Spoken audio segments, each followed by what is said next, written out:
그리고 이 책은 처음부터 끝까지 너희 하나님을 보라 이렇게 이야기를 합니다. 보라 세상 죄를 지고 가는 하나님의 어린 양이로다. 보라. 왜냐하면 이게 본다는 게 물론 우리가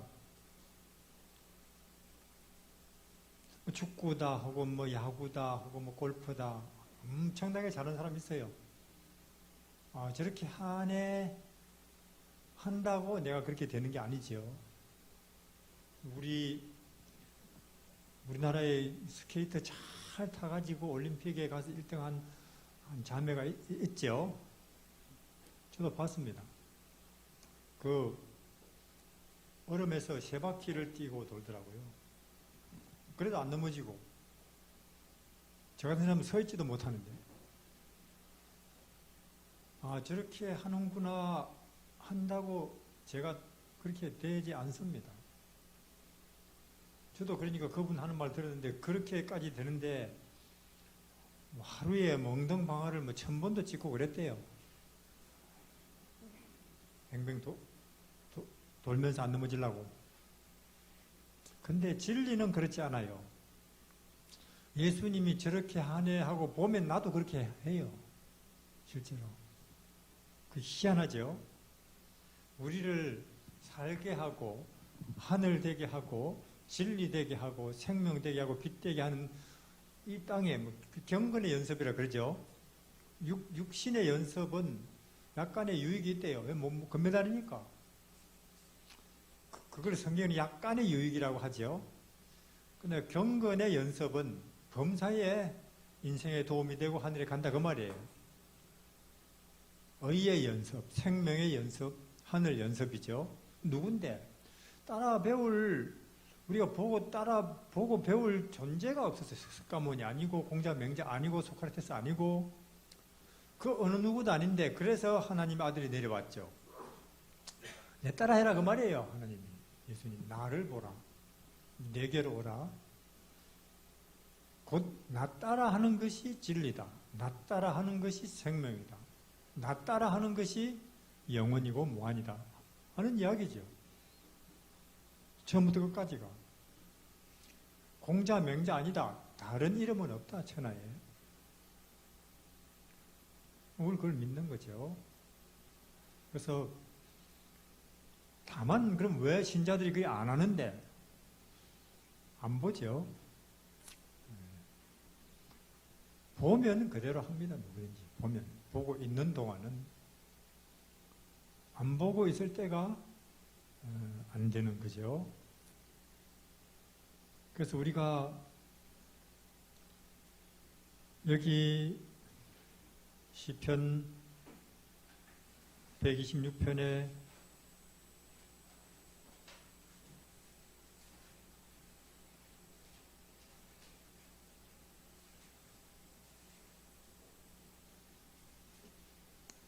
여호와께서 시온의 포로를 돌리실 때에 우리가 꿈을 꾸는 것 같았도다.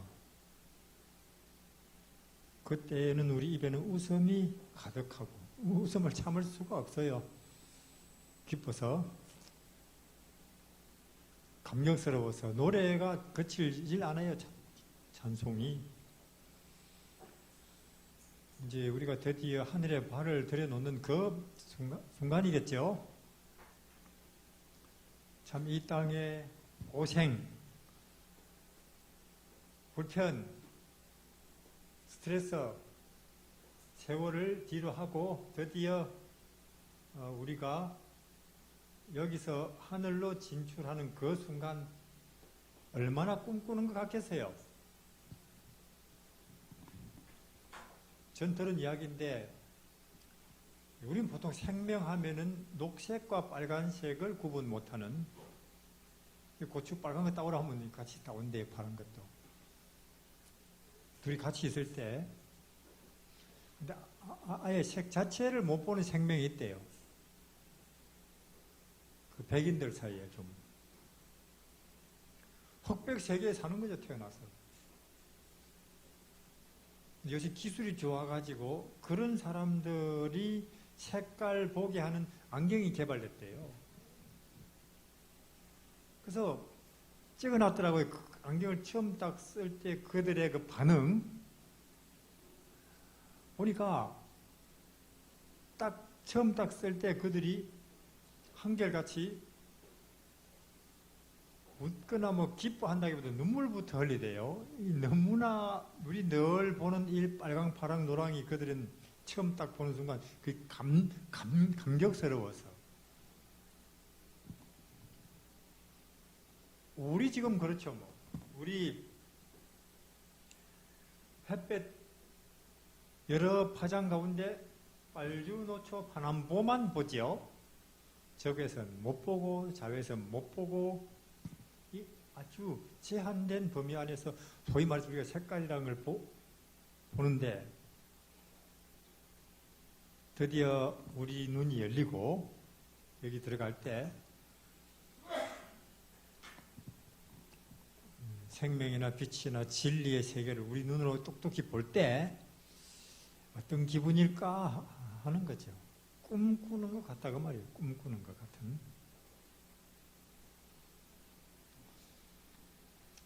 일본의 36년 짓밟히고 8.15를 맞이했을 때 꿈꾸는 것 같다. 그 감격을 그렇게 말해서 꿈꾸는 것 같다고.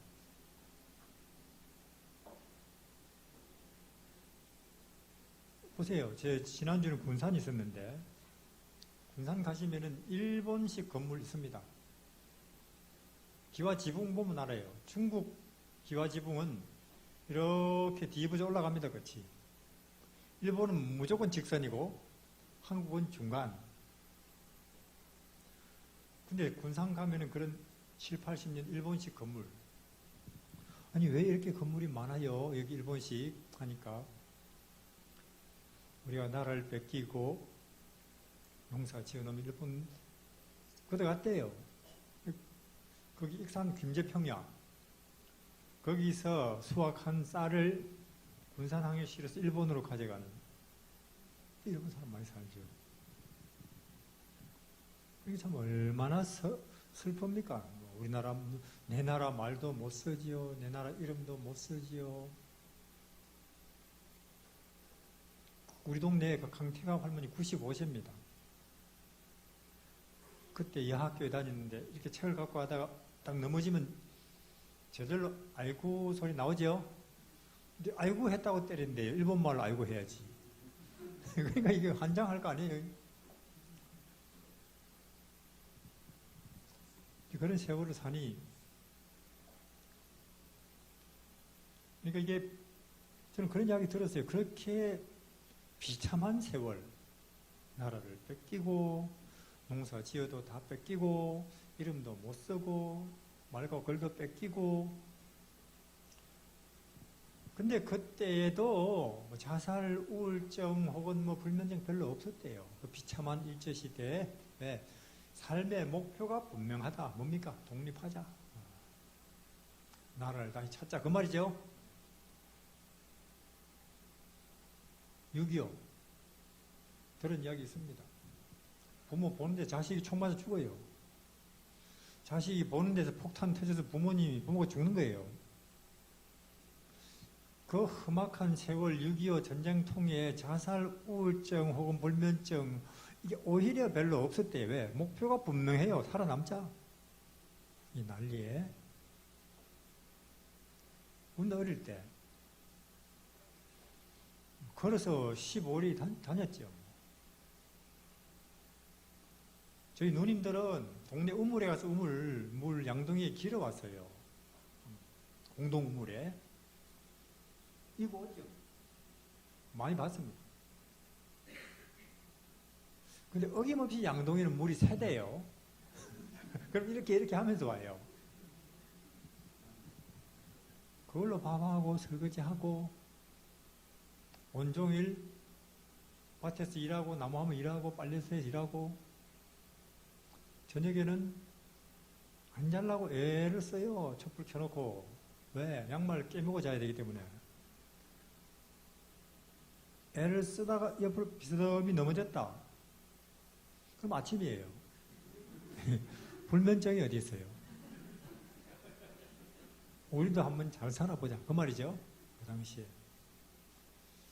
근데 지금 우리 일본에게 이 나라를 찾았고 6.25는 끝났고 잘 살아요. 그러니까 이 시대의 고통은, 특히 젊은이들의 고통은 미래가 없다. 더 좋은 미래에 대해서 아무 그림이 없다. 안 그래? 우리는 그림을 갖고, 우리도 자동차를, 우리도 이 정도를 살자. 미국은 이렇다는데 우리도 그 정도 문제 보자. 근데 지금 남녀노소 더 좋은 미래를 말 못합니다. 미래학자도 미래를 낙관으로 보지 못합니다. 인류는 평등도, 풍요도, 혹은 민주주의, 자본주의, 자유 다 누려봤는데 우리가 그렇게 찾고 원하던 행복이나 만족이나 희망이 없다 하는 걸 확인을 해버렸어요. 뭔 말이냐? 진리, 예수 사람들 활동할 시대가 됐다 그 말입니다. 이게 하나님은 이 때를 기다렸을 거예요. 근데 우리가 예수님을 지금까지 배워왔고 그분 안에 있는 하늘이나 진리나 생명을 우리가 지금까지 익혀왔다면, 또 그분이 재림을 확신한다면, 재림과 함께 우리가 갈 그 나라를 우리가 안다면 이 때를 위함이 아니냐 그 말입니다.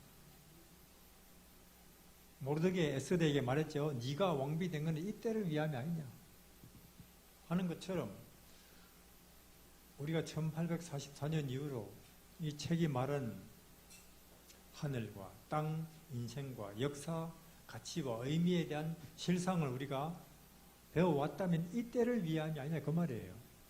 소망이 없어서 고통하는 이 때를 위함입니다. 근데 이렇게 들여다보고 있으면 재림 교인들도 고민해요. 그럼 우리는 이런 재림 신앙을 통해서, 성경을 통해서 하나님의 아들에게서 뭘 배웠나? 안식일이 맞고 일요일 틀려서 그런 거 정도냐?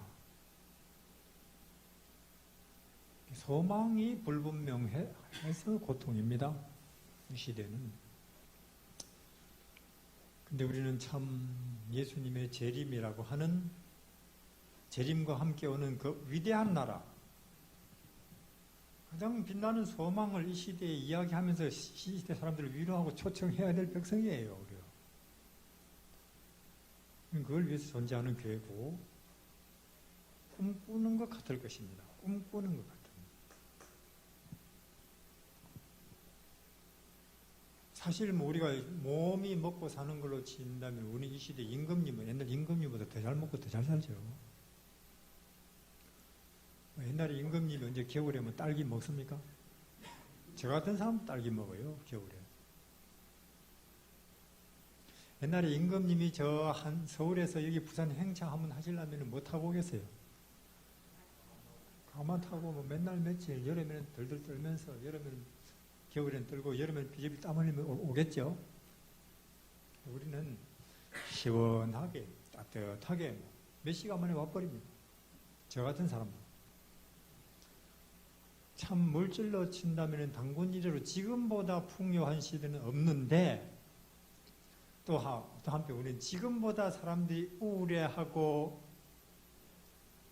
쉽게 좌절하고 또 억울하다 그러고, 도대체 우리 학생들의 인권은 어디 있어요? 우리 선생님들의 인권은 어디 있어요? 남편은, 아내는, 노인은, 소년은 다 그렇게 사람들이 불만이 가득 차 있어요. 자기 현실에 만족 못하는 게 이 정도 오늘 같은 시대는 없었습니다. 그러니까 성경이 정확하게 이야기하는 거예요. 사람이 떡으로 사는 게 아니고, 보이는 것들, 물질로 인간이 채워지는 게 아니고 진리로 채워진다는 말이 정확합니다. 이거는. 살리는 것은 영이요, 육은 상당하니라, 어느 정도니라도 아니고 무익하니라 되어 있어요, 책이. 그러니까 보이는 것은 잠깐이고 보이지 않는 것이 영원하다. 우리는 그걸 이 시대에 너무나 분명하게 보고 있는 것입니다. 그러면 이 시대에 우리가 등장해야 되죠. 사실 희망을 가지고 뭔가 미래를 낙관하면서 열심히 달리고 있는 그들에게 말해봤자 안 들어요. 우리 70년대, 80년대 그때처럼. 근데 지금이야말로 사람들이 미국식 자본주의 산업사회가 잘못된 길로 들어선 거인지도 모르겠다는 의심을 하기 시작했어요, 지금. 미국식 산업화 사회, 혹은 정치화 사회가 이거 틀린 거 아니냐. 왜냐면 지금 딱 성적표를 받아보니까 참 외롭고, 환경은 더 파괴되고, 윤리와 도덕은 무너지고, 재앙, 지진은 더 많고, 범죄는, 마약은 더 많고, 아하, 인류가 길을 잘못 들었었구나. 경고음이 동서남북에서 들립니다. 특히 환경학자들. 보라, 남극, 북극 얼음이 녹아내린다. 이거는 심각한 문제다. 지구 온도가 2도만 올라가면 파멸인데 지금 벌써 1도, 1.3도까지 올라가고 있다. 빨리 미국이든 중국이든 일본이든 공장문을 많이 안 닫으면 이제는 더 이상 회복 불능, 아니 이제 벌써 지금 솔직히 말하는 사람 회복 불능 상태에 접어들었대요. 지구 환경은 회복 불능. 그러니까 제 말은 뭐냐, 여러분들 아들, 딸이나 손자, 손녀들은 무서운 시대를 살아가야 될 것입니다. 누구 때문에? 우리 때문에. 우리가 소위 말해서 개발이랍시고 발전이랍시고 더 풍요한 시대를 만들어 간답시고 했는데, 그것이 사실 우리 자녀들, 내년 손자, 손녀들에게는 무서운 환경을 유산으로 물려주는, 결국 그런 거다 그 말이죠. 그걸 우린 지금 이 시대에 보고 있는데, 그럼 절망해야 되냐? 절망해야 되냐? 그게 우리가 그런 이 시대를 보면서 절망할 수밖에 없는 이 시대를 향해서 우리는 그 가운데 희망을 말할 수 있는 유일한 백성이죠. 예수님이 오신다. 맞습니까? 새하늘, 새 땅이 우리를 기다리고 있다. 그 역할을 하려고 우리가 부름을 받은 교회고 교인이란 말이에요. 우리가. 참 죄송하니 그걸 못하고 있죠. 잘. 우리는 다시 우리가 왜 이 자리에 와 있는지, 하나님이 우리를 택해 부르신 그 목적이 뭔지를 생각을 해야 될 것입니다. 이 소망이 없어서 고통하는 이 시대 앞에 가장 영광스러운 예수님 재림이라고 하는 희망을 이야기하면서 이 시대를 위로해야 되는 거죠. 이제는 그것이, 일본에 제가 올해 2번 가고 작년에도 갔는데, 왜냐면 일본에서 통일교 신자 중에 2사람이 암 걸려가지고 우리 동네에 왔더라고요. 그 석 달 있습니다. 암 나았어요. 그리고 성경 배우고 침례 받았습니다. 제가 배운 걸 일본의 교회를 찾아가가지고 이 교회에 다니겠습니다. 일본에도 우리 재림교회 있긴 있어요. 2만 명에서 1만 명에서 3천 명까지 줄어들긴 했지만은 쪼그라드는 거예요. 있긴 있죠. 그래서 가서 한국에서 나 통일교인인데 재림교인 받아들였습니다. 거기서 이런 거 배웠습니다. 그래요? 그럼 거기 사람 이야기 불러서 들어보자고 해서 저보고 오래요, 일본에. 그 세타가야 교회라고 동경 청년교회죠. 일본 교회는 희한하대요. 30년을 교회 다니면서 침례를 줄 생각도 안 하고 받을 생각도 안 해요. 그냥 기독교를 하나의 교양 정도로. 그러면 일본 교회 가서 설교를 듣고, 이거는 무슨 내가 학술회의 앉아있나, 아니면 내가 지금 진리를 듣고 있나, 혼돈스러워요. 그러니 교회가 쪼그라들 수밖에 없죠. 진리가 진리대로 선포가 안 되고 무슨 지식으로 그럴 테니까. 그래서 우리는 우리 스타일이 있습니다. 이거는 운명입니다. 이거는 다 헛짓입니다. 죽으면 아무것도 아닙니다. 그런 우리 하는 방식이 있죠. 그렇게 한두 시간 이야기하니까 그렇네요. 침례 받을게요. 그러더라고요. 당장. 몇 명이 30년이나 안 받던 사람들이. 그래가지고 이제 계속 하게 되는데, 또 열심은 일본 사람은 또 한번 이게 답이다 하니까 열심이더라고요. 자기들이 번역해가지고 벌써 일본말로 책자를 만들어서 뿌리고 있어요. 이 사람들이 또 이해는 아주 빨라요. 아무리 연세 8, 90이 넘어도 의식이 높다 그 말이에요. 우리 지금의 생각하고 생활하는 수준을 그들은 벌써 3, 40년 전에 경험했어요. 노인들도. 빠르죠, 이해력이. 일본은 가보면은 정말로 사람들이 깨끗하고 먼지 하나 없고 줄 잘 서고 정말로 사람들이 질서 잘 지킵니다. 빈틈이 없어요. 구석구석 어디도. 근데 가만 보면 안 기뻐요, 얼굴들이. 뭐냐? 1억 인구 전체가 바르게 살기로 결심을 한 것 같아요, 이 사람들. 근데 그 바르게 사는 것도 힘이 드는가 봐요. 그래서 바르게 사는데 힘이 드는지 집에 가면 아무도 안 보니까 엉망으로 그냥 해버린대요. 그래서 다른 사람들 우리 집에 가자 소리 그래서 안 한대요. 밖에서도 지금 바르게 살라고 온종일 지쳤는데 손님까지 데리고 와. 참 이 사람들이 그게 참 딱한 백성. 그러니까 이제 지쳤죠. 그리고 또 뭐냐 하면은 3, 40년 전만 해도 우리 1등 국민 이런 생각이 있었어요. 근데 지금 그게 싹 없어졌더라고요. 그러니까 지금 가서 이야기하니까 잘 들어요. 다시 말해서 하나님은 일본뿐만 아니라 우리 인류가 저거 할 거 다 해보도록 가만 구경하고 놔두신 거예요. 힘 빠질 때까지 기다리신 거라 그 말이에요. 인간들이. 힘 빠진. 지금 이슬람교도 힘 빠졌고 불교도 힘 빠졌고 공산주의도 힘 빠졌고 이 세상의 과학도 산업도 힘 빠졌어요. 다.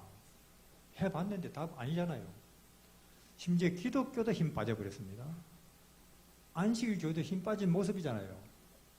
그럼 누구만 지금 아까 말씀드린 대로 참말로 그런 교리와 성경과 신학을 통해서 예수라는 답, 결론을, 생명을 발견했고 그 안에 들어가서 사는 사람만 이제는 그 사람들이 일할 시대가 온 거라 그 말입니다. 사람들이 다 이제는 힘이 빠졌으니까. 그래서 우리는 드디어 이제 여기 꿈꾸는 것처럼 여기에 갈 것입니다.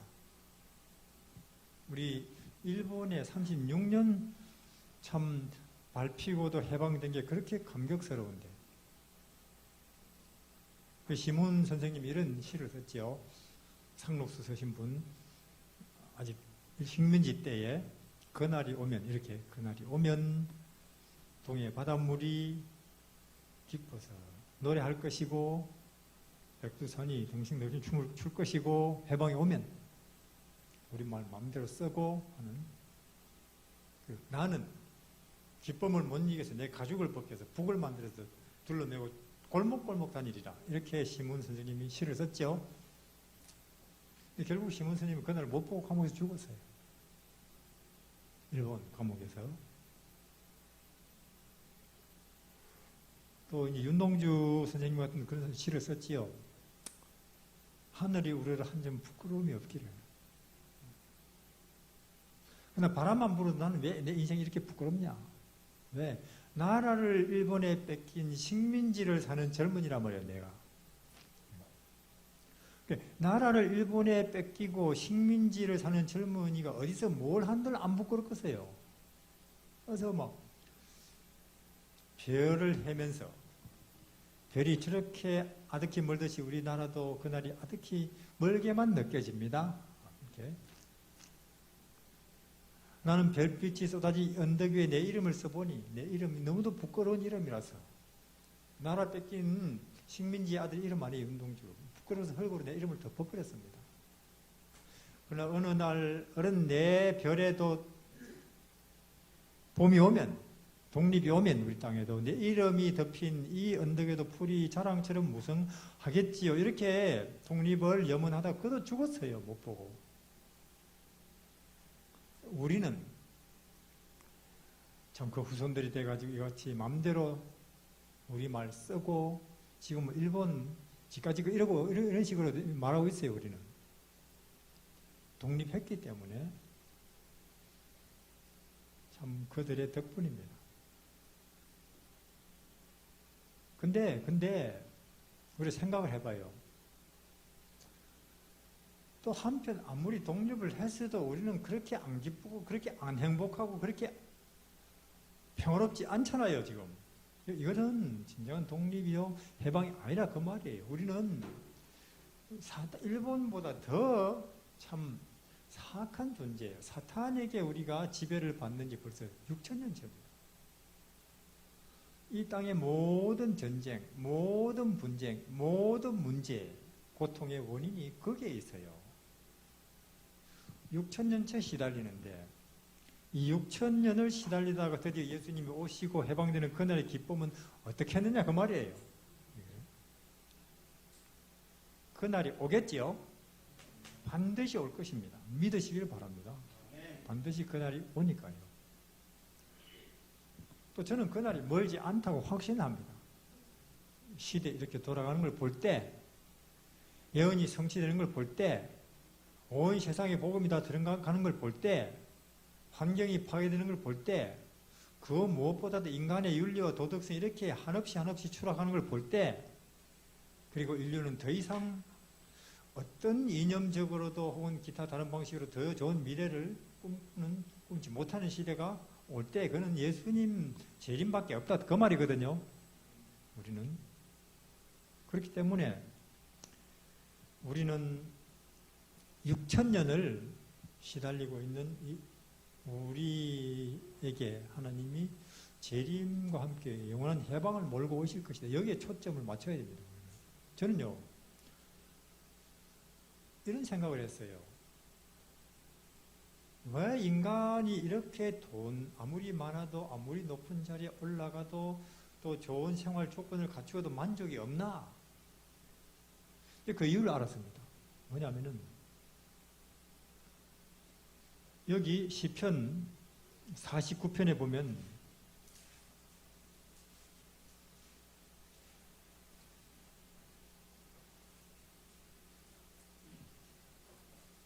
시 12절에 사람은 존귀하나 맞습니까? 장구치 못하며 멸망하는 짐승과 같도다. 또 20절에도 존귀에 처하나 깨닫지 못하는 사람은 멸망하는 짐승과 같도다. 왜 우리가 존귀하냐면은 요새는 기술이 좋아가지고 이 안에 뇌 신경세포들의 어떤 구조를 찍는 사진 기술이 있대요. 찍어보면은 인터넷에도 나올걸요. 뇌신경과 우주 이렇게 비교한 거. 찍어보면은 이 안에 이 사진의 모습이나 구조가 수량이 딥스페이스 우주죠. 그 사진하고 거의 같은 거예요. 이 안에 뉴런 신경세포들이 분포되어 있는 모습이 이 안에. 우리는 뭔 뜻이냐면은 그러니까 이제 학자들이 야 어떻게 이렇게 같으냐 이 딥스페이스 우주 전체적인 구조와 사진 모습하고 우리 이 안에 있는 이 뇌세포 사진이 그러니까 수량적 물량적 면에서 거의 같다는 거예요. 크기가 규모가 뭔 뜻이냐면은 대한민국 크지만은 아시아가 크지만은 지구가 크지만은 태양계가 크지만은 은하수가 크지만은 은하 전체가 크지만은 우주가 크지만은 그만큼 큰 게 요 안에 들어있다 그 말이에요. 희한하죠? 요 안에. 그러니까 우주 전체 규모에 필적할 만한 공간이 요 속에 있으니까 여기다가 돈 몇십억, 몇백억 집어넣는다고 해서 이게 채워지는 게 아니구나. 채워질 수가 없구나. 마치 부산 여기 앞바다에 가가지고 요만한 돌멩이 하나 던졌다고 부산 바닷물이 다 넘쳐서 이까지 차오르는 게 아니듯이 말이에요. 그러니까 이 어마어마한 규모와 공간을 가진 존재이기 때문에 뭐 대통령쯤 해 먹는다고 해서 돈 몇 조쯤 뭐 벌어서 뭐 은행에 저금 해 놓는다고 해서 지식 좀 쌓아놓는다고 이제 채워질 만한 공간이 아니라 그 말이에요. 한강에 돌 하나 던져놓은 거예요. 몇 조라 해도. 저는 그전에 사람이 얼마나 욕심이 많고 죄인이길래 왜 이렇게 만족을 모르지 그렇게 생각했는데 죄 때문이 아니고 구조가 그래요. 규모가 그래요. 이 안에 있는 규모가. 스케일이. 여러분들 집에 가서 당장 인터넷 우주와 신경세포 찍어 그거 검색해보면 쫙 나와요. 그들은 뭐 신학자도 아니에요. 그들이 정리해 놓은 게. 그래, 뭔 뜻이냐면은, 하나님께서 예수님이 빌라도가 예수님에게 물었죠. 네 왕이라며. 그런 소문이 들리던데. 맞다, 내 왕이다. 그렇지만 걱정 마시라고. 너는 아프리카, 아시아, 아메리카 이런 데 어느 나라가 아니고 나는 여기에 왕이라고. 예수님이. 맞죠? 그러니까 여기에 이분이 왕으로 임하셔서 그분의 뜻대로 무한히 그분의 나라를 건설해 나가고 싶은 거예요. 여기에 왕으로. 그러니까 하나님이 우리를 볼 때 저는 지금도 부산역에 가서 사람들이 막 왔다 갔다 하는 그 모습을 뇌를 찍는 기술만 있다면 아마 우주처럼 보일 거라 보죠. 뱅뱅뱅뱅 돌면서. 그래서 이런 엄청난 공간을 갖고 있는데 하나님이 보실 때는 뭐 여기가 막 캄캄한 공간, 아래, 위로, 동서, 전후적으로 끝없이 펼쳐져 있는 하나의 그 모습이겠죠, 이 안이. 다시 말해서 흑암, 혼돈, 공허의 상태로 끝없이 펼쳐져 있을 거예요, 전후좌우로. 물론 어떤 사람은 불이 약간씩 들어와 있겠죠. 짜장면집 하는 사람은 그 부분만 불이 들어와 있겠죠. 정치하는 사람은 거기만 또 반짝반짝 하겠죠. 그뿐입니까? 얼마나 동서남북으로 끝이 없는데요. 아인슈타인 같은 사람은 물리학이라는 영역에서 상당히 불이 넓게 들어와 있겠죠. 근데 그뿐입니까? 아래로 위로는 또 얼마나 끝이 없는데요. 그래서 결국은 이 무한한 규모의 공간에는 무한한 분이 들어와야 만족하다 하는 느낌이 들 수밖에 없는 크기입니다. 이제. 여기다가 뭐 돈 좀 혹은 뭐 지식, 명예, 권력 이런 거 좀 넣어본들 표가 안 나는 거예요. 결국은 사탄은 그렇죠. 우리가 이 안에 그러니까 하나님이 빛이 있으라 하기 전에 우주 상태, 혼돈, 흑암, 공허. 다시 말해서 예수님이라는 빛을 여기에 모시지 못한 채로 내 인생이 끝나게 하는 게 사탄이 원하는 거죠. 그럼 우리 한 사람이 죽었지만 하나님 보시기에는 우주가 하나 또 없어진 거예요. 제 우주하고 장로님 우주는 틀립니다. 서로의 개성과 연결되어 있기 때문에. 그러니까 하나님 보시기에는 우주가 하나씩 사라진다. 우리 예언하시네 이 지구상에서 인간 한 명만 있어도 예수님 온다는 그런 구절이 있죠. 아이고 참 하나님 자비롭네 하지만 그건 사실이 아니고 더 분명한 것은 그만큼 우리가 그런 존재라 그 말이에요. 존귀한 존재다. 그래서 왜 우리는 한 인간의 가치가 배웠든 안 배웠든 남자든 여자든 얼굴이 뭐 검건 희건 한 인간의 가치가 여기에 있는 거죠. 저는 이렇게 인간의 가치를 높이 매겨놓은 사상이나 종교나 철학을 기독교 외에서는 본 적이 없어요. 그래서 저는 정말로 이 책이 기독교가 고마워요. 내 가치를. 심지어 우리 가족들도 어떤 데는 저를 한심하게 볼 때가 있는데 나라는 인간의 가치를 하나님 자신 생명하고 동일시하는. 그래서 아무리 그 사람이 가난해도 나이 많아도 몸에 암을 짊어졌어도 이 두개골 안에 의식이라는 걸 갖고 있는 존재는 이 지구상에서 우리 대한민국 은행에 있는 모든 돈 합친 것보다 비싼 존재예요. 대한민국 분위기에서요, 지구 전체의 현금과 부동산을 다 합친 것보다도 비싼 게 한 인간의 가치라니까요. 우주 전체보다도. 그러니까 존귀한 자다 그 말입니다.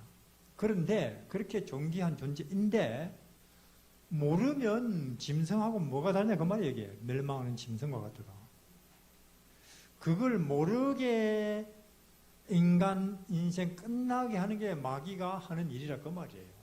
그걸 모르고 여기에 영원한 왕이신 예수님을 빛으로 모시지 못한 채로 그 인간이 끝나게 한 게, 그게 사탄이 하는 궁극적인 일이라 그 말이에요. 그걸 돈 버느라고, 한 자리 하느라고, 박사 되느라고, 금메달 크느라고,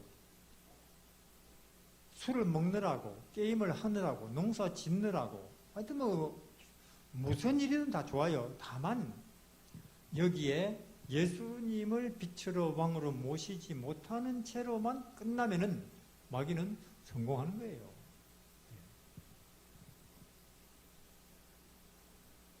심지어 윤리를 쓰기도 하겠죠. 윤리. 결국 예수님을 모시지 못한 채로. 근데 그런 우리에게 예수님이 여기 오셔서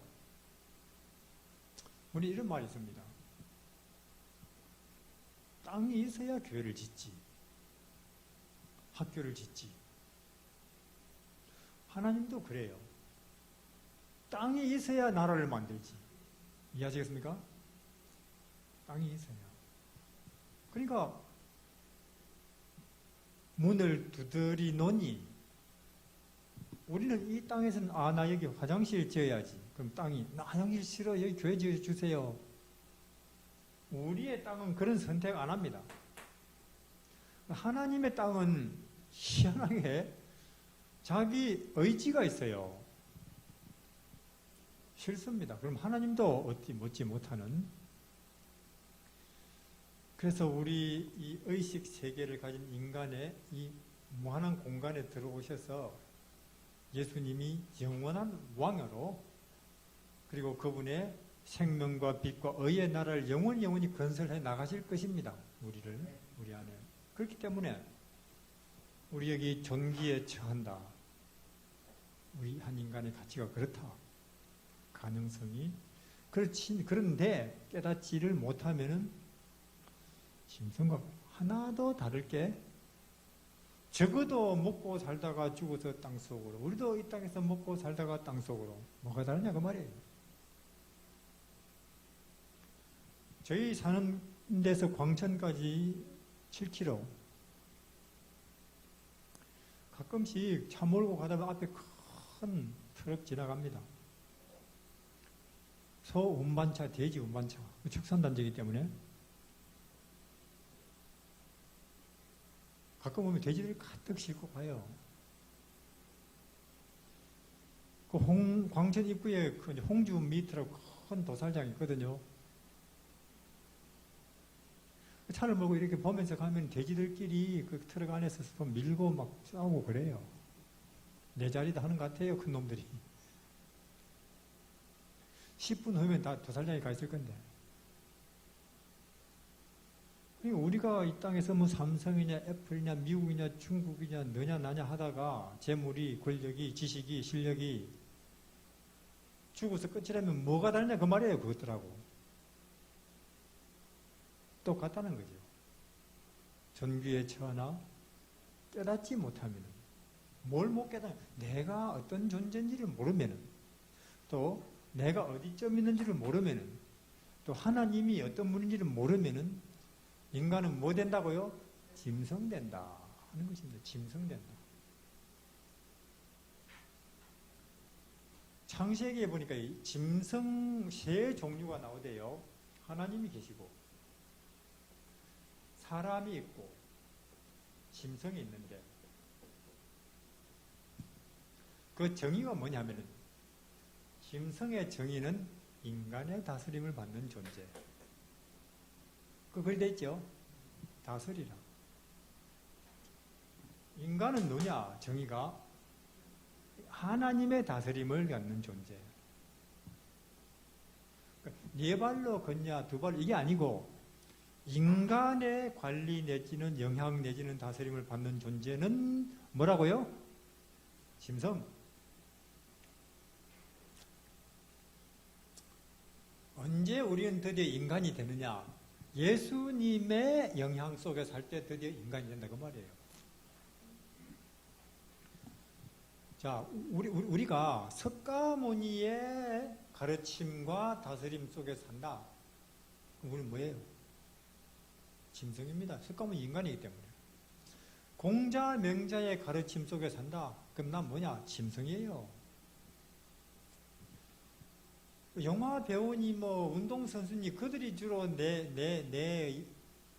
내가 주목하는 사람들이다. 난 짐승이에요. 내가 자제력이 좋고 인내심이 많고 내가 나를 잘 다스린다. 그래도 난 짐승이에요. 나도 인간이니까. 이 시대 우리는 계시록 13장에 마귀가 이 시대에는 특별히 마지막 때는 인간들 다 뭐 만든다고 되어 있습니까? 짐승. 어린 양의 농명책에 이름이 기록되지 않은 모든 사람은 짐승을 따라가는 짐승된다. 그렇게 되어 있죠. 계시록 13장에 인간 자기 자리도 못 지키더라. 어린 양의 농명책에 그 이름이 기록된 게 무슨 뜻일까요? 우리는 예수님의 칭호를 몇 가지 알지요. 여호와, 스스로 있는 자, 미가엘, 전쟁하시는 예수님, 임마누엘, 우리와 함께 계시는 예수님. 어린 양, 주로 어떨 때 쓰는 예수님의 호칭이에요.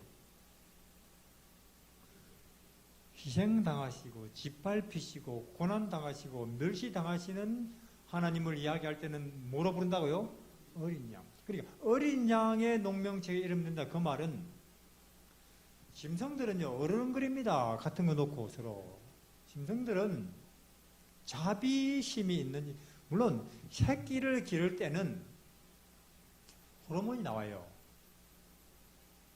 즉 새끼를 위해서 희생하는 호르몬이 나온다고요. 그 기간 동안은 어미에게는. 왜냐? 안 그러면 멸종하니까. 새끼를 낳았는데도 어미 호르몬이 안 나오면은 낳는 족족 다 죽겠죠. 하나님께서 짐승이라도 새끼 기르는 동안은 어미 호르몬이 나오게 해놨죠. 희생 호르몬. 그러니까 키우고 나잖아요. 닭들도 병아리 젖대야 서로 어르는 거래요. 개들도 새끼들하고 싸운다니까요. 짐승들은 자비나 동정이나 이웃에 대한 없습니다. 그리 된다는 거예요. 마지막 때는.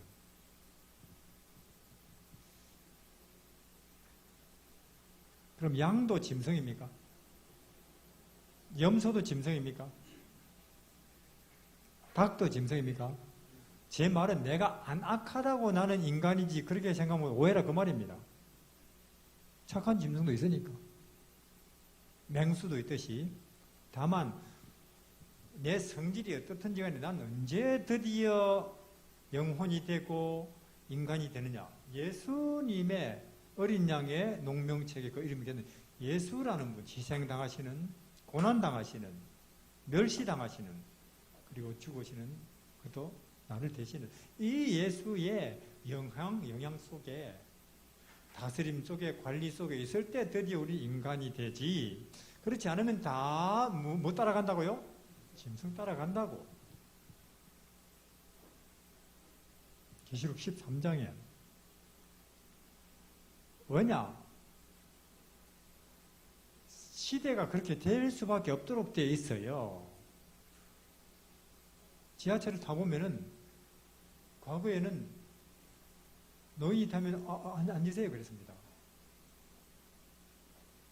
지금은 그들이 악해서가 아니고 노인이 탄 줄 몰라요. 예. 전혀 눈길 자체를 안 준다고요. 그래 그 모습은 짐승이라 그 말이에요. 하늘에서 볼 때. 그래서 우리는 그런 위험한 시대에 이제는 예수 교리 교회 시대도 지나간 것 같고 예수님 안으로 들어가야만 돼. 그럼 예수가 누구냐? 그거 하고 마치겠습니다. 창세기 1장 1절.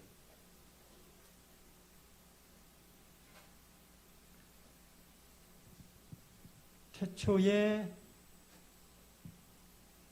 하나님이 천지를, 주어가 뭐예요? 저는요 26살 때 처음 접했어요. 처음 이 성경을 접하고 딱 첫 페이지를 여는 순간 첫 마디가 하나님이, 이 단어를 대하면서 이건 뭔 말이냐? 저는 뭐 수없이 뭐 선생님, 박사님, 아버님, 어머님, 사장님, 대통령, 장관, 똑똑한 사람 그런 말은 많이 들어봤는데 이거는 인간 중에 없는 말이에요. 인간 사회에. 그래서 이 말을 딱 처음 대하고는 뭔 소리냐 이거는. 접수가 안 되는 거예요. 소화가. 저도 한때는 뭐 뭔가 이치를 알고 싶어서 내가 누군지를 알고 싶어서 뭔가 깨달음을 얻고 싶어서 책을 좀 읽어봤다고 생각하거든요. 한 10대 후반부터 20대 중반까지 하늘이 노랗다고 읽었습니다. 그게 뭔 책이든 뭐 철학책이든 문학책이든 답을 줄 만한, 혹시 답을 얻는데 도움이 되는 책이다 싶으면 뒤집다 들고 읽었어요. 뭐. 오전 내내 그 들여다보고 문을 열고 나가면 하늘이 노래요. 머리가 어지러지하고. 근데 답이 없는데, 그러다가, 그런 책들 속에 없는 말이에요, 이것이. 도무지. 이렇게 시작되는 책은 없었다고요. 신이 있나? 어떤 누구를 말하는 거냐? 인간 중에 누구를 지칭하는 건 아닌 것 같은데. 그 다음에 또 동사라는 게 또 묘해요. 창조하시니라. 그러면 이건 또 무슨 말이냐 싶어요. 창조. 먹었다, 만들었다, 본다, 간다, 지었다, 온갖 다 동사, 인간들의 삶 속에 있을 법한. 근데 창조, 듣도 보도 못한 단어예요, 저한테는. 뭘 이야기하는 거냐? 이것도 참 이상하더니 이것도 그렇다. 창조가 뭡니까? 자, 이거는 몇 가지 재료로 만들었죠? 근데 지금 제가 이거 없는 데서 이거 펜 있으라 하고 바로 딱 있으면 이건 창조죠? 그럼 우리 위생병원에 의사 선생님 다 모셔다 놓으면 이거 하나 만들겠습니까? 창조? 안 되죠. 전 세계의 학자란 학자는 다 끌어모아도 이거 하나 창조하겠어요? 안 된단 말이에요. 근데 여기서는 이분은 이걸 한대요. 참말로 희한한 분이구나. 근데 뭘 창조했다고요? 그러니까 이거 하나를 창조한 정도도 아니고 하늘, 땅, 바다 그 가운데 수만 가지 물고기와 나무들, 우린 보이는 모든 물질들 뿐만 아니고 우주에 보이는 것들까지 다 창조하셨다는 이야기로 시작해요. 이 첫 문장이. 그러니까 저는 그냥 멍해지는 거죠. 뭐 이걸 보면서 이걸 어떻게 소화시켜야 되나 싶은 거예요. 이걸 계속 읽어야 되냐 말아야 되냐. 예. 도무지 넘어갈 수 없는 높은 장벽을 마주하고 있는 기분이에요. 이 문장 자체가. 이 책 첫 마디가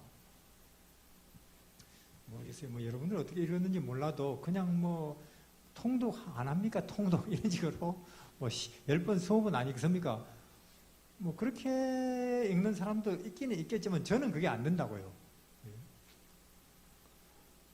그래서 이게 뭔 이야기냐 생각해도 제 생각의 그 어떤 이해의 능력이 도저히 닿을 수 없는 첫 문장이에요. 뭔 이야기를 하려고 이렇게 시작하나? 이게 스케일 혹은 규모, 수량에 있어서 이런 이야기를 저는 들어본 적이 없어요. 다른 책에서.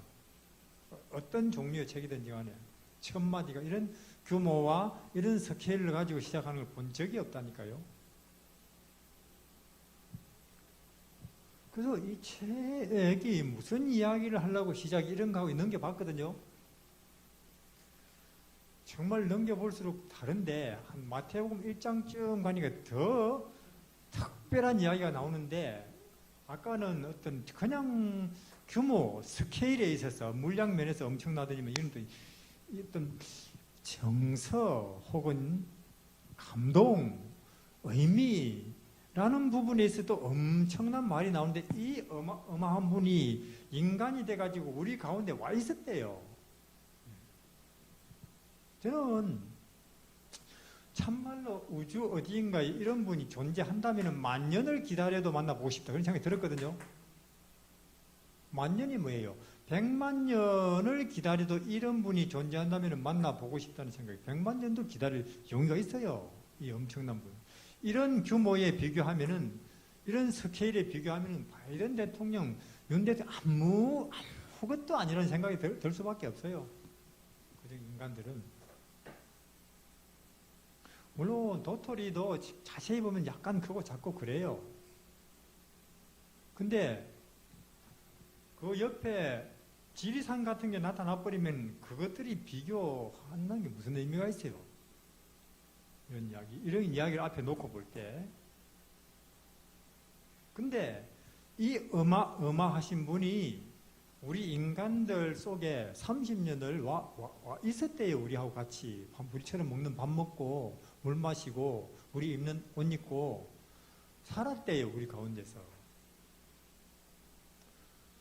이건 또 무슨 이야기냐 싶어요. 이게 어떤 의미나 가치나 감동이나 혹은 신비나 이런 부분에 있어서 또 끝을 모르겠는 거예요. 이 규모가. 이 어마어마하신 그런 마법관의 아기로 누워있다는 게 이게. 이런 물량적인 면에도 그렇고 의미적인 면에도 그렇고 이런 스케일의 이야기가 인간의 머릿속에서 나올 수 있는 이야기냐. 제가 아무리 생각해도 그런 인간의 상상력을 인간의 머릿속에서는 나올 수가 없는 스케일이고 규모의 이야기예요. 아무리 인간이라는 존재가 상상력이 좋아도 마오간에 태어났다. 30년을 그렇게 살았다. 또 그렇게 죽었다. 그런 이야기가. 그래서 이런 이야기에 비교하면은 무슨 인간의 역사 속에서 알렉산더며 나폴레옹이며 무슨 과학자며 혹은 공자명작 석가모니며 위인이랍시고 아무 의미도 없어지는 거예요. 이 정도의 스케일의 이야기를 앞에서 생각해 보면은 가치도 예술적으로, 사상적으로, 철학적으로, 문학적으로 살펴볼 가치가 없어진다는 생각이 들어요. 이 이야기를 접하고는.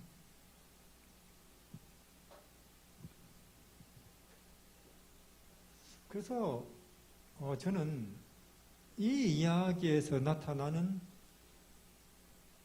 규모야말로 우주적이다. 이거는 민족적이지도 않고 국가적이지도 않고 이거는 우주적이다. 제가 무슨 말씀 드리고 있느냐면 우리는 모르겠어요. 우리 최준호 스님 여기 뭐 부산 왔다 갔다 하면 사람들이 다 알아봅니까? 우리는 이 부산에서도 안 알아주죠. 우리는 국가적인 존재도 아니죠. 우리는 국제적인 존재도 아니죠. 우리는 세계적인 존재도 영영 못 되겠죠. 그러나 우리가 이런 예수 이야기를 내가 취급하고 알고 있다면 우리는 우주적인 사람이라니까요. 우리는 나라는 존재 자체가 그건 맞는 말입니다. 우주적인 스케일을 내용의 이야기를 스토리를 갖고 있는 사람 그게 내 가치라는 거아니에요. 내 가치가 그거라니까요. 내가 뭐 학교를 다녔건 안 다녔건 돈을 갖고 있건 없건 뭐 업적이 있건 없건 간에 내 인식 세계에 이런 스토리를 갖고 있다. 이것이 내 가치라니까요. 하나님이 보실 때는 너는 우주적인 스케일의 이야기를 담고 있는 존재다. 이렇게 본다고요. 우리가 세계적이지는 못해도 우주적인 존재가 될 수 있는 방법은 이거 왜 없습니다. 그만큼 이 예수라는 분이 어마어마한 분이기 때문에 그래서 존귀에 처하나 모르면 사실 지금 정광훈 씨라든지 한국 기독교의 작금의 이 모습은 정말로 한심한 거예요. 그냥 뭐 이 땅에서 교회가 재산 싸움이나 하고 정치판에 들어가 있고 그러니까 이 시대에 일반인들 눈에는 이 기독교 한심하네 그런 생각이 드는 거예요. 한심하나. 맛을 잃어버렸으니까 소금이 안 짜면은 뭐 가지고 소금의 존재 이유를 설명하겠습니까? 기독교회가 예수가 없는데 무슨 기독교의 가치가 존재 이유가 있느냐 그 말이에요. 이 시대에 이런 예수가 없고 예수를 모르는데 우리 재림교회는 그럼 뭐 특별하냐? 그렇지 않은 것 같아요. 이 엄청난 이야기를 우리가 받았으면서도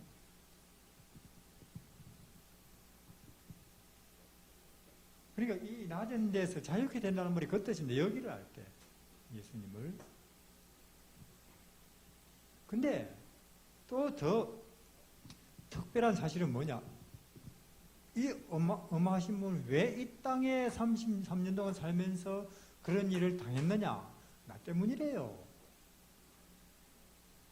아니, 내가 뭐길래 이 크신 분이 나 하나 보고 얻어맞고 밟히고 눈물 흘리고 그리고 이렇게 죽나? 우리는 뭐 내 친구도 그리 안 하는데. 그러니까 이것을 어떻게 접수해야 할지를 알 수가 없는 이야기인 것입니다. 이것이. 나 때문이라고 해요. 왜? 나를 영원히 사는 존재로 만들려고. 여기로 가는 사람 만들려고 그렇게 하셨대요. 나 때문에. 그래서 그렇게 되면 참 눈에 들어오는 게 없어야 되죠. 이 땅의 것들. 워낙 이게 규모가 큰 이야기라서. 그러니까 이사야 53장 이렇게 이야기를 하죠. 보면은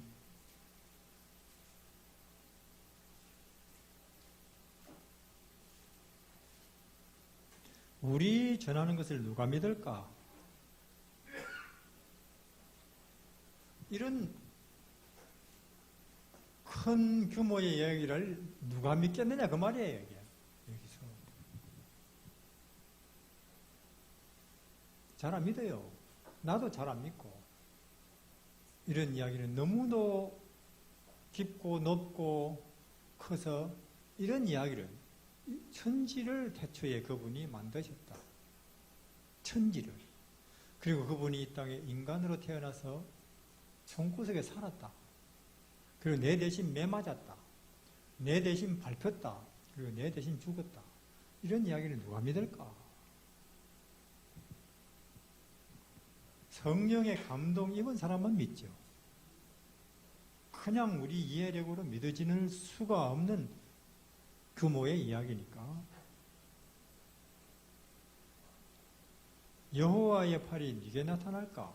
이 엄하신 분이 천지를 말씀으로 존재케 하신 이분의 뜻이, 이분의 마음이, 이분의 행동이 누구를 통해서 나타나고 있느냐?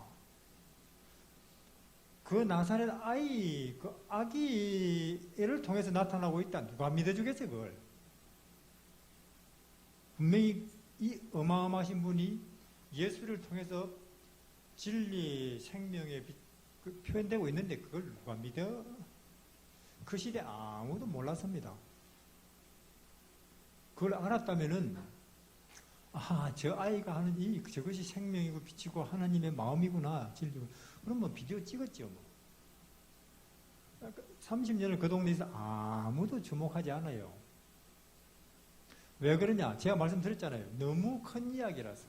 우리 인간의 이해력이나 감정으로, 감수성으로 받아들이기에는 너무도 큰 이야기라서 그렇지. 예를 들어 사랑도 그래요. 우리가 사랑이라는 게 그래프가 있다면은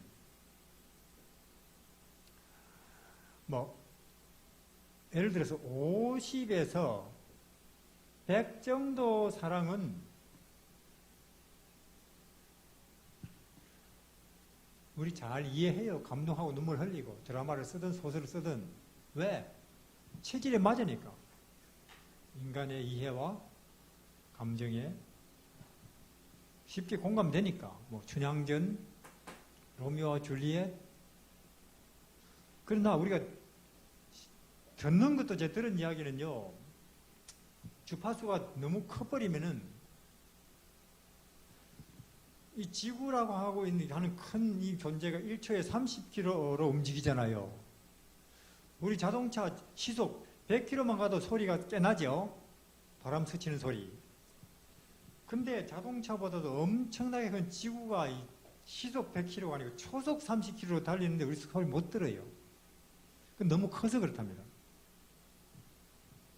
마찬가지로 그분이 마옥간에 나신 것, 우리 대신에 시골에 사시는 것, 십자가에 죽으시는 것, 이런 것들은 사랑이 아니라서 우리에게 감동을 못 주는 게 아니고 우리 인간의 느낌과 감수성의 한계를 초월해버리니까 그냥 덤덤히 읽는 거예요, 우리가. 넘어버리니까. 그러면 도대체 우리 이 한계를 가진 인간이 언제 이것을 이해하나? 성령이 임하시면 이해한다니까요. 그래서 성령이 임하시면 인간 이상의 사상이나 가치를 드디어 보고 들으면서 전혀 딴 사람이 돼버리죠. 여기서 맴도는 사람은 이해할 수가 없죠. 바울을, 요셉을, 다윗을. 술 취했나 그러고 있어요. 자, 그래서 우리 전한 것을 누가 믿을까? 전능자의 팔이 누구에게 지금 나타날까? 그는 주 앞에서 자라나기를 연한 순 같고 마른 땅에서 나온 줄기 같아서 모양 없고 풍채 없은즉 우리도 별로 신경 쓰지 않았노라, 그 말입니다.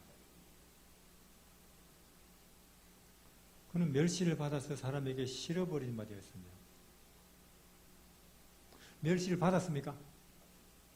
그분이?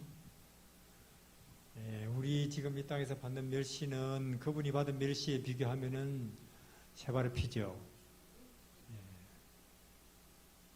왜냐면은 죄의 싹슨 사망. 그러면 사망으로 가는 과정 속에 멸시, 수치, 모욕도 있을 텐데 서울 가는 길에 대구, 대전이 있듯이 우리는 당연히 받아야 될 것이고 죄인이니까 그걸 절대로 받아서는 안 될 분이 있다면 그분이거든요. 그 멸시를 많이 받았으며 사람에게 실어버린 바 되었으며 왕따 당하죠. 간고를 많이 겪었습니다. 간고가 무엇일까요?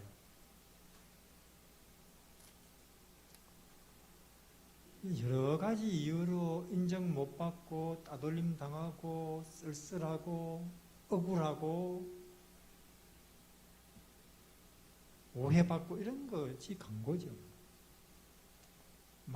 많이 겪었대요. 우린 다 압니다. 그 내용을.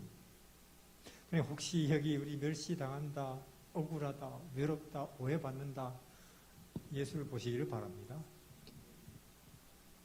그러면 아이고 난 양반이 그런 생각이 들 수밖에 없으니까.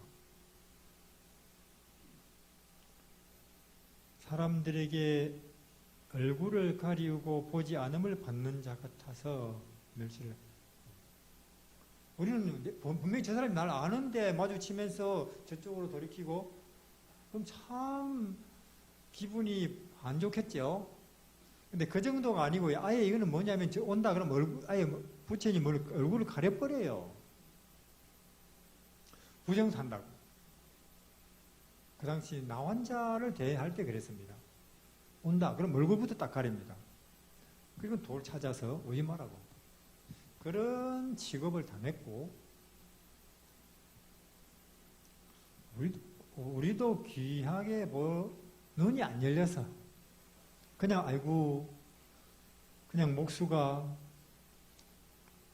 자기 하나님의 아들이라고 떠들어 샀더니만은 저렇게 벌 받네. 그 정도. 또 나사렛에 있을 때도 그렇고. 그러니까 이제 이 이사야 53장은 참 우리 이 땅에서 학문이랍시고 철학이랍시고 예술이랍시고 문학이랍시고 정치랍시고 떠들고 있는 우리 인류를 향해서 심각한 문제점을 그래봤자 너가 뭘 한다고 소경이고 기모거리면서 제시하는 거예요. 우리 인류 전체를 향해서. 여기에는 종교계도 포함이 되어 있습니다. 정치권뿐만 아니라 사상계뿐만 아니라 예술계뿐만 아니라 우리 종교계도 별 차이는 없다. 소경이기는. 특히 이 시대 종교는 더 그렇다. 그는 실로 우리의 질고를 지고 우리의 슬픔을 저분이 지금 내 때문에 저렇게 얻어맞는다. 내 때문에 저렇게 짓밟히고 있다 하는 걸 그때 누군가가 알았다면 정말로 미안해 어쩔 줄 모르겠죠. 누가 그런 사람이 있었느냐. 다 소경이니까 우리가. 그가 찔림은 우리의 허물을 인하며 그가 상함은 우리의 죄악을 인합니다. 그가 징계를 받음으로 우리가 평화를 누리고 그가 채찍에 맞으면 우리가 나음을 입었도다. 여기서 하는 말은 그렇습니다. 우리가 어떻게 이기심이 자존심이 억울함이 낳는다고요? 그가 찔려야 낳는다. 그가 짓밟혀야 내가 치료를 받는다 그 말입니다. 그가 내 대신 짓밟혀야 멸시당해야 찔려야 여기 죽어야 우리가 낫는다. 고침을 받는다. 치료받는다 그 말이에요. 도 닦는다고 되는 거 아니라 그 말이에요. 공산주의 한다고 되는 거 아니라 그 말이에요. 그가 찔려야 내가 평화롭고 그가 짓밟혀야 내가 치료받는다 그 말이에요. 지금도 마찬가지입니다. 오늘도 그 하나님의 아들은 내 대신 짓밟혀야 내가 제대로 바른 생각을 하고 살아간다는 거죠. 그래서 이런 이야기를 태초에 그분이 천지를 창조하셨고 그분이 이 땅에 사람으로 와 있었고 그리고는 이 땅에 와서 내 대신 이런 일을 당했고 이런 스토리를 갖고 사는 사람들이라 그 말이에요 우리가. 이거는 우주 전체보다도 물량적으로 스케일적으로 또 감동이고 신비라는 면에 있어서도 더 규모가 큰 이야기입니다. 그래서 온유한 사람 많아요. 뛰어난 사람도 많고 잘하는 사람도 많고 그러나 우리는 이런 예술을 모신 사람, 이런 스토리를 가진 사람 우리 각자는 그런 사람으로 하나님이 우리를 부르셨고 또 우리를 이 시대 앞에 세우실 것입니다. 그러니까 말씀드린 것처럼 물통 안에 1000마리인지 2000마리인지 미꾸라지 가득 있지만은 그 중에 똑같은 미꾸라지처럼 생겨지면 한 마리가 전혀 다르듯이 부산 시내에 수많은 사람들이 오고 가고 있지만은 다 그 중에 한 사람 정도로 우리를 보고 있겠지만은 우리는 이런 끝없는 우주적인 스케일의 스토리를, 예수님 스토리를 갖고 있는 사람이고, 그래서 하늘을 우리를 특별하게 보죠. 그래서 우리가 갖고 있던 이 이야기가 어느 날 생생하게 우리 앞에 현실로 눈앞에 보이는 경치로 펼쳐져 있는 것을 볼 날이 오겠죠? 올 것입니다. 그래서 그런 예수 그리스도 이야기를 마음에 지니시고 같은 사람이지만은 분명히 진리나 우주적인 이야기를 소유한 사람으로 사시면서 주변에 그런 이야기하는 그런 우리 모두가 되기를 바랍니다. 감사합니다.